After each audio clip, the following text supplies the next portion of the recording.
अस्सलाम वालेकुम dear students, my name is Hasan Raza. उम्मीद करता हूँ आप तमाम स्टूडेंट्स बखैर आफियत हैं।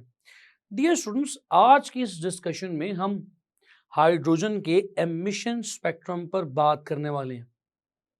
एमिशन स्पेक्ट्रम क्या होता है, इसका थोड़ा सा तज़किरा हम इसी चैप्टर के स्टार्ट में जब लाइमन, बाल्मर और डिफरेंट सीरीज को पढ़ रहे थे तब कर लिया था। अब गुफ्तगू होगी स्पेसिफिकली हाइड्रोजन के एमिशन स्पेक्ट्रम पर कि जब भी इलेक्ट्रॉन हायर एनर्जी लेवल से लोअर एनर्जी लेवल पर जंप करेगा तो किसी भी केस में कितनी एनर्जी एमिट होगी और कितनी वेवलेंथ एमिट होगी। डियर स्टूडेंट्स, गुफ्तगू बहुत इंटरेस्टिंग है, लॉन्ग क्वेश्चन के लिए इंपॉर्टेंट भी है। हम सब कुछ देखेंगे जब हम जाएंगे इस डिस्कशन को आगे बढ़ाने के लिए लाइट बोर्ड की जानिब। तो डियर स्टूडेंट्स, बात को गुफ्तगू को आगे लेके चलते हैं हाइड्रोजन एमिशन स्पेक्ट्रम पर। मैं जैसे पहले भी आपको बता चुका हूं कि एक इलेक्ट्रॉन लो एनर्जी शेल से जब हायर एनर्जी शेल पे जंप करता है तो एनर्जी को एब्जॉर्ब करता है, अपनी एनर्जी की कमी को पूरा करने के लिए एनर्जी लेता है। अब इसका ऑपोजिट सोचिए, अगर एक इलेक्ट्रॉन हायर एनर्जी शेल पर है और वो जंप करके नीचे आना चाह रहा है, लो एनर्जी शेल पे आना चाह रहा है, तो जो एक्सेसिव एनर्जी उसके पास होगी वो एमिट कर देगा। तो एमिट से लफ्ज निकला एमिशन। तो जो एनर्जीज वो एमिट करेगा उसके कॉम्बिनेशन को हम बोल देंगे एमिशन स्पेक्ट्रम। क्योंकि लफ्ज स्पेक्ट्रम का मतलब हम इस चैप्टर के शुरू में डिस्कस कर चुके हैं कि जो कॉम्बिनेशन, जो सेट ऑफ एनर्जीज या सेट ऑफ वेवलेंथ्स होती हैं उन्हें स्पेक्ट्रम कहा जाता है। तो एमिशन स्पेक्ट्रम हाइड्रोजन के लिए वही स्पेक्ट्रम है कि जब एक इलेक्ट्रॉन हायर शेल से लोअर शेल पे जंप करेगा तो जो एनर्जीज वो एमिट करेगा वो उस हाइड्रोजन के एटम के लिए एमिशन स्पेक्ट्रम कहलाएगा। चलिए इसी बात को मजीद थोड़ी गहराई में जाके देखते हैं। हम कहते हैं कि हमारे पास हाइड्रोजन के लिए एक सिंपल सा एटम है जिसके सेंटर में एक ही प्रोटॉन है और उसके गिर्द कुछ एनर्जी लेवल्स हैं। ये फर्स्ट एनर्जी लेवल या first shell, second energy level या second shell, this is third, और इस तरह से इसके गिर्द बे इंतहा अप टू इंफिनिटी शेल्स मौजूद हैं। डियर स्टूडेंट्स, लोएस्ट या closest to nucleus lowest energy shell या कम तरीन एनर्जी वाला शेल कहलाता है और ऊपर जाते जाएंगे तो एनर्जी बढ़ती चली जाएगी। अब मैं जर्नल फॉर्मूला बनाना चाह रहा हूं। स्टूडेंट्स याद रखिएगा, हम हमेशा से एक ऐसा फॉर्मूला खोजना चाहते हैं, ऐसा फॉर्मूला बनाना चाहते हैं जो हमारे हर केस पर अप्लाई हो सके। तो डियर स्टूडेंट्स, हम एक जर्नलाइज बात करेंगे। हम कहते हैं कि लेट्स से इस वक्त जो हमारा इलेक्ट्रॉन है किसी हायर शेल पर पड़ा है। आप तो इस वक्त शायद समझ रहे हैं कि तीसरे शेल पर पड़ा, लेकिन मैं चूंकि एक जर्नलाइज फॉर्मूला बनाना चाहता हूं तो मैं ये कह सकता हूं कि मेरा ये इलेक्ट्रॉन तीसरे नहीं, लेट्स से nth शेल पर पड़ा है। nth shell is some higher shell, higher energy पर वाक़े nth शेल पर ये इलेक्ट्रॉन मौजूद है। अब इस इलेक्ट्रॉन ने जंप करके किसी लोअर शेल पर आना है, जिस पर फॉल करना है। ये जो मैंने पर जोर दिया है तो आप इसी से याद रखिएगा, जिस पर फॉल करना है दैट इज पी शेल। इसलिए मैंने पी पर जोर दिया था, ये याद रखिएगा, जिस पर फॉल करना हो हम उसे पी से रिप्रेजेंट किया करते हैं। अब इलेक्ट्रॉनिक ट्रांजिशन जो होनी है डियर स्टूडेंट्स, वो एन से पी की तरफ होनी है। इलेक्ट्रॉन ने हायर एनर्जी लेवल से लोअर एनर्जी लेवल पर फॉल करना है तो आप सब जानते हैं कि ये इलेक्ट्रॉन कुछ एनर्जी एमिट करेगा। तो डियर स्टूडेंट्स, ये जो भी एनर्जी एमिट करेगा वो इस एटम के लिए एमिशन स्पेक्ट्रम का दर्जा रखेगा। सवाल ही पैदा होता है कि कितनी एनर्जी एमिट करेगा। देखिए, अब आपसे ही सवाल है, चीजें आपने मुझे सिखानी है। देखिए, हम कहते हैं कि इलेक्ट्रॉन है इस वक्त 4 एनर्जी के ऊपर 4 लेट्स से some units of energy 4 electron volt कर लें, उसकी एनर्जी है और वो जंप करना चाह रहा है 1 इलेक्ट्रॉन वोल्ट पर, यानी 4 से 1 पे आना चाह रहा है, तो कितनी एनर्जी खारिज करेगा? जवाब फिर बहुत सीधा सादा सा है, 4 उसकी एनर्जी है, 1 पर आना चाह रहा है तो कितनी इमिट करेगा? 3। 4 minus 1, difference of energy level 4 minus 1 यानी कि 3 इलेक्ट्रॉन वोल्ट की एनर्जी को वो एमिट कर देगा। तो डियर स्टूडेंट्स, हम कहते हैं इसके एमिशन स्पेक्ट्रम में जो एनर्जी एमिट होगी वो होगी डेल्टा ई, किसके इक्वल होगी? Energy of nth shell minus energy of p shell. बहुत सिंपल सी गुफ्तगू है। अब यहां पर मैं आपको फिर से ये बात ताकि याद रहे लिखवा देता हूं। nth is the higher energy shell और इसी तरह से डियर स्टूडेंट्स याद रखिएगा P is lower energy shell। हर हाल में ये बात आपने हमेशा याद रखनी है, जिस पर फॉल कर रहा है वो P होगा। चलिए गुफ्तगू को आगे बढ़ाते हैं और कुछ वैल्यूज को पुट करते हैं, सॉल्व करते हैं, एक फॉर्मूला निकाल लेते हैं। हम कहेंगे delta E is equals to E N के लिए फॉर्मूला है minus E not over N का square, minus as it is, और ई पी के लिए लिखूंगा minus E not over P का स्क्वायर। ये स्टूडेंट्स ये बन जाएगा delta E is equals to minus E not over N का square, minus minus plus E not over P का स्क्वायर। कुछ ऐसी सिचुएशन मेरे सामने आ जाएगी माय डियर स्टूडेंट्स, क्यों ना ई नॉट को कॉमन ले लिया जाए। ये लिखा जा सकता है डेल्टा ई यानी कि emitted energy is equals to minus delta E को हमने लिया कॉमन, ये बन जाएगा 1 over n square minus 1 over p square. देखिए यहां पर एक चीज काबिल गौर है डियर स्टूडेंट्स, क्यों ना ऐसा किया जाए, इस माइनस को अंदर मल्टीप्लाई कर लिया जाए। जब आप माइनस को अंदर मल्टीप्लाई करेंगे it will become E not 1 minus n square plus, ये माइनस के साथ आ जाएगा, प्लस 1 बाय पी स्क्वायर। जहां रही जब माइनस अंदर मल्टीप्लाई होगा ये टर्म नेगेटिव की हो जाएगी, नेगेटिव वाली टर्म पॉजिटिव की हो जाएगी।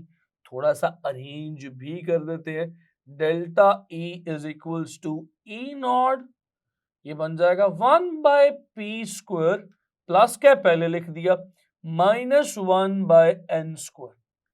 थोड़ी सी आसानी हो गई डियर स्टूडेंट्स। अब याद कीजिए बोहर्स एटॉमिक मॉडल के थर्ड पोस्टुलेट में जो बात आपने कही थी, आपने कहा था कि जो एमिटेड एनर्जी है वो प्लैंक्स क्वांटम थ्योरी के मुताबिक कुछ खास फ्रीक्वेंसी रखती हो, जिसे आप delta E is equal to h f से लिख सकते हैं। अगर मैं इसे इक्वेशन नंबर 1 कह दूं और इसे इक्वेशन नंबर 2 कह दूं, तो फिर मैं इस इक्वेशन 2 की वैल्यूज को इक्वेशन नंबर 1 में सब्स्टिट्यूट कर सकता हूं। Putting equation 2 in 1, what I will get dear students, मेरे पास क्या आएगा? मेरे पास कुछ इस तरह की वैल्यू आ जाएगी, h f is equals to E not 1 minus p square minus 1 over n square. Students बहुत ज्यादा ऐसी कैलकुलेशंस और डेरिवेशंस से घबराते हैं, लेकिन यकीन कीजिए मैं हमेशा से ये बात आपको पहले भी कहता आया हूं, अभी फिर कह रहा हूं कि ये डेरिवेशंस बहुत सिंपल है, यकीन कीजिए खुद ब खुद हो जाती है। बस आपने चंद रूल्स को, मैथमेटिकल रूल्स को जहन में रखना है, ये खुद ब खुद सॉल्व होती जाती है, बिलीव कीजिए। आगे देखिए अगली कहानी के h f is equal to E not 1 by P square minus 1 by N square. तो डियर स्टूडेंट्स यहां से फ्रीक्वेंसी का फॉर्मूला निकाल लीजिए। फ्रीक्वेंसी का फॉर्मूला फिर क्या निकलेगा? F is equals to c by lambda. मैं इसे इक्वेशन नंबर 4 कह देता हूं। तो dear students this will become equation number 4 लिख देते हैं यहां पर। अच्छा अब देखिए ये इक्वेशन नंबर 4 है, इक्वेशन नंबर 3 में भी f है, तो क्यों ना f की ये वाली वैल्यू इक्वेशन नंबर 3 में सब्स्टिट्यूट कर दी जाए। तो यहां पर फिर लिख लेते हैं सब्स्टिट्यूटिंग इक्वेशन 4 in equation 3।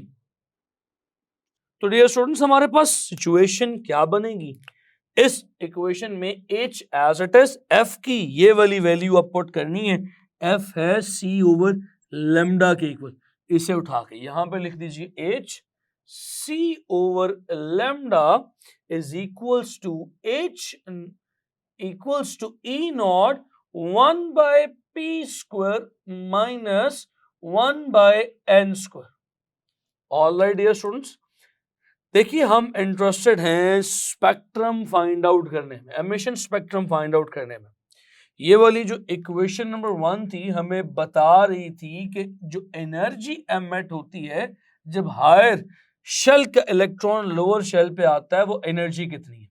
चूंकि हम स्पेक्ट्रम फाइंड आउट करना चाहते हैं तो spectrum is composed of so many wavelengths, तो एक्चुअली हम अब वेवलेंथ फाइंड आउट करना चाह रहे हैं।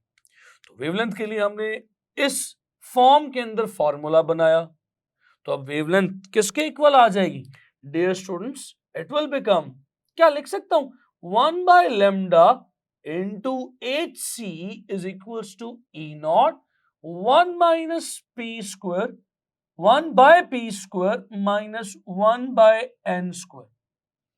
देखिए हर चीज स्टेप बाय स्टेप चल रही है खुद ब खुद, मैं कुछ भी नहीं कर रहा, बस जो स्टेप जैसा होने वाला होता है बस उसको वैसे ही कर दिया जाता है। अब देखिए आपके ख्याल में वेवलेंथ फाइंड आउट करनी है तो अगला स्टेप क्या करना चाहिए हमें, किसी सूरत कोई परेशानी की जरूरत ही नहीं है। ये एच सी इस 1 बाय लेमडा से चूंकि मल्टीप्लाई हो रहा है तो उसे ई नॉट के नीचे ले जाकर डिवाइड कर दीजिए खुद ब खुद, तो ये क्या बन जाएगा 1 by lambda is equals to E not over h c into 1 by P square minus 1 by N square. My dear students अब ये बात थोड़ी सी काबिल गौर है, यहां पर ये जो ई नॉट है ये एनर्जी ऑफ फर्स्ट ऑर्बिट है, इलेक्ट्रॉन्स वोल्ट में इसकी वैल्यू 13.6 इलेक्ट्रॉन वोल्ट है, जाउल्स में भी इसकी वैल्यू मैं आपको बता चुका हूं। सो दिस वैल्यू H की वैल्यू क्या है आप जानते हैं, H is equals to 6.63 into 10 raise to the power minus 34 joule seconds. C की वैल्यू भी आप जानते हैं that is 3 into 10 raise to the power 8 metres पर सेकेंड हुआ करती है। तो चूंकि अब आपके पास तमाम तर कॉन्स्टेंट्स की वैल्यूज मौजूद हैं, आपके पास कैलकुलेटर भी मौजूद है, आप इस कांस्टेंट की वैल्यू अगर फाइंड आउट करें तो क्या आएगी, E not over h c is equals to 1.097 into 10 raise to the power 7 metres inverse.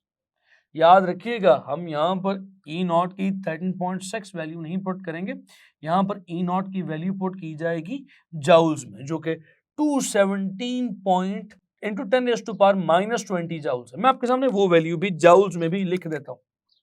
So E not की value in joules 217.6 into 10 raise to the power minus 20 joules है। So ये वाली value जो कि किताब में नहीं है लेकिन मैं आपको अपने तौर पे ये वाली वैल्यू भी करवा चुका हूँ। सो अगर आप E नॉट की ये वाली वैल्यू इस पर्टिकुलर इक्वेशन में पुट करें, कैलकुलेटर पर सॉल्व करें, you will get this value of constant. क्या आप जानते हैं ये कांस्टेंट कौन सा है? This constant is called as the Rydberg's constant. जी बिल्कुल, यही वो राइडबर्ग्स कांस्टेंट है जो आप लाइमन सीरीज में भी पढ़ चुके हैं, यही वो राइडबर्ग्स कांस्टेंट है जो आप बाल्मर सीरीज में भी पढ़ चुके हैं, पैस्टन सीरीज में भी पढ़ चुके हैं। फंड या ब्रैकेट सीरीज में भी पढ़ चुके हैं। सो यही राइडबर्ग्स कांस्टेंट हर सीरीज में सेपरेटली हर इक्वेशन में शामिल रहा है। तो अब चूंकि आपके पास E नॉट ओवर 8c की एक प्रॉपर वैल्यू है जिसे आप राइडबर्ग्स कांस्टेंट कह रहे हैं, तो फिर इस इक्वेशन को रीडिफाइन कर दीजिए। ये जो पर्टिकुलर इक्वेशन है जिसे मैं अब इक्वेशन नंबर 5 कहने लगा हूं, this equation number 5 can now be written as 1 by lambda is, this term is written as Rydberg's constant over 1 by p square minus 1 by n square। मेरे पास ये फाइनल फॉर्मूला आ जाएगा हाइड्रोजन के emission spectrum के लिए। तो dear students, अब देखिए आप हाइड्रोजन के लिए एक जर्नलाइज्ड फार्मूला फाइंड आउट कर चुके हैं। हाइड्रोजन में एक इलेक्ट्रॉन किसी शेल से भी किसी शेल पे अगर फॉल करे तो एनर्जी कैलकुलेट करना आपके लिए कोई मुश्किल नहीं है। मिसाल के तौर पर हम कहते हैं कि इलेक्ट्रॉन अब तीसरे शेल से फॉल कर रहा है दूसरे शेल पर, तो आप उसके लिए फॉर्मूला कैसे लिखेंगे, यहां पर आपको लिखकर अभी दिखा देता हूं। फॉर्मूला बन जाएगा 1 by lambda is equals to Rydberg's constant into 1 by P square minus 1 by N square. तो यहां पर फॉल कर रहा है दूसरे पर, तो जिस पर फॉल कर रहा हो हम उसे पी कहते हैं। तो ये बन जाएगा 1 बाय 2 का स्क्वायर माइनस 1 बाय, जहां से फॉल कर रहा हो वो n है, 1 बाय 3 का स्क्वायर। तो डियर स्टूडेंट्स, ये लीजिए, इससे आपके पास वो वेवलेंथ आ सकती है जो वेवलेंथ इलेक्ट्रॉन के तीसरे से दूसरे पर फॉल करने पर एमिट होगी। अब आप चाहे पांचवें से दूसरे पर के लिए वेवलेंथ निकाल लें, चाहे आठवें से दूसरे पर के लिए वेवलेंथ निकाल लें, चाहे पांचवें से पहले पर के लिए वेवलेंथ कैलकुलेट कर लें। अब आपके लिए कोई प्रॉब्लम नहीं रही। उम्मीद करता हूं कि ये हाइड्रोजन एमिशन स्पेक्ट्रम का टॉपिक आपको क्लियर हुआ है, क्योंकि ये टॉपिक गुज़श्ता कई बार बोर्ड एग्जाम्स में एज अ लॉन्ग क्वेश्चन पूछा जा चुका है। चलिए डियर स्टूडेंट्स, गुफ्तगू को आगे बढ़ाते हैं और बात करते हैं अब एग्जाम्पल, इस चैप्टर की पहले एग्जाम्पल 20.1 की। एग्जाम्पल बहुत सिंपल है, अगर आप थोड़ा सा फोकस करें और आप मेरे साथ अगर पिछले लेक्चर से साथ चल रहे हैं तो आप देख चुके होंगे कि जब मैंने क्वांटाइज्ड रेडियाई का फॉर्मूला करवाया था तो कॉन्सेप्ट सिखाने के लिए मैं उसी वक्त आपको वेलोसिटी और वेलोसिटी के साथ पहले ऑर्बिट की वेलोसिटी, ना सिर्फ पहले ऑर्बिट की बल्कि दूसरे ऑर्बिट की वेलोसिटी भी करवा चुका हूं। लेकिन चूंकि एग्जाम्पल है सेपरेटली स्पेशली किताब में दी गई है, तो हमें इसे सेपरेटली और स्पेशली फिर से करना है। सवाल है find the speed of electron in first orbit, यानी बॉश एटॉमिक मॉडल के मुताबिक हाइड्रोजन के पहले ऑर्बिट में इलेक्ट्रॉन की वेलोसिटी क्या है, ये आपको बताना है। तो my dear students, no need to worry, आपको गिवन क्या है, फर्स्ट ऑर्बिट, यानी ऑर्बिट का नंबर आपको गिवन है, मैं आपको बता चुका हूं, इसे प्रिंसिपल क्वांटम नंबर भी कहते हैं, यानी n। सो n की वैल्यू 1 गिवन है। एंड व्हाट इज रिक्वायर्ड, आपको फाइंड आउट क्या करना है डियर स्टूडेंट्स, रिक्वायर्ड है क्या, velocity of electron in first orbit. तो मैं यहां पर रिक्वायर्ड की जगह पर सिंपल सा छोटा सा v लिख दूंगा, v मुझे रिक्वायर्ड है। तो डियर स्टूडेंट्स, फिर बढ़ेंगे हम सॉल्यूशन की जानिब। सॉल्यूशन में मैं फॉर्मूला कौन सा यूज करूंगा, जल्दी से जरा सोचिए और सोच कर बता दीजिए। फॉर्मूला वेलोसिटी का लिखा जाएगा nth ऑर्बिट के लिए 2 pi k e square over NH। अब चूंकि मुझे वेलोसिटी चाहिए है पहले ऑर्बिट में, तो मैं इस फॉर्मूले को पहले ऑर्बिट के मुताबिक ढाल दूंगा। कैसे ढालूंगा, मैं कहूंगा n चूंकि 1 है, लिहाजा लिखा जा सकता है v1 यानी velocity of electron in first orbit equals to 2 pi k e square over n की जगह 1 और h एज इट इज। अब देखिए तमाम तर चीजें आपके पास कांस्टेंट है। रेफरेंस के लिए तमाम कांस्टेंट्स की वैल्यू मैं आपको फिर से बता देता हूं। पाई की वैल्यू 3.14 भी या मोर प्रिसाइजली 22/7। के की वैल्यू आप सब जानते हैं, मुझसे बेहतर जानते हैं, 9 इंटू 10⁻⁹ न्यूटन मीटर स्क्वायर पर कूलम स्क्वायर। इसी तरह से डियर स्टूडेंट्स ई की वैल्यू कूलम्स में 1.6 इंटू 10⁻⁻19 कूलम्स। इसी तरह से H की वैल्यू भी 6.63 into 10⁻⁻34 joule seconds. So you have got every single value of the constant. इनको जरा सेपरेट लिख लें ताकि आपको पता चल सके ये वैल्यूज आपको जुबानी याद होनी चाहिए। इन तमाम वैल्यूज को मैं ऊपर दिए गए फॉर्मूला में आपको पुट करके भी दिखा देता हूं। ये फॉर्मूला कुछ इस तरह से फिर लिखा जाएगा।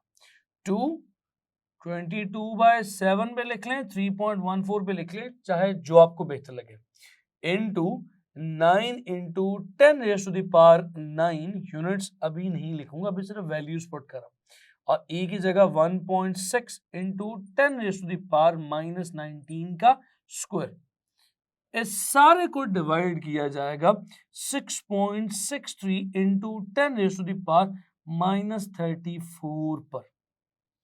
तमाम वैल्यूज अगर आप कैलकुलेटर पर एन इसी तरह पुट करके सॉल्व करें तो आप जानते हैं आपके पास एग्जैक्ट वैल्यू आ जाएगी 2.19 इंटू 10⁻⁶ मीटर्स पर सेकेंड। तो ये वाली वैल्यू आपके पास आ गई, the velocity of electron in the first orbit.